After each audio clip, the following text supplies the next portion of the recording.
My name is Leanna Fadovic. I'm from Parkland, Florida, and I drive a Yukon Hybrid.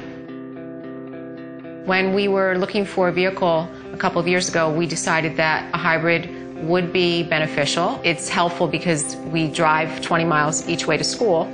We really needed the space for our family, and the Yukon Hybrid provided that. And when we initially bought it, I was a little skeptical about the performance of the vehicle. Being a hybrid, it's the same as driving a regular car. There's no special care for it. You don't have to plug it in or anything like that.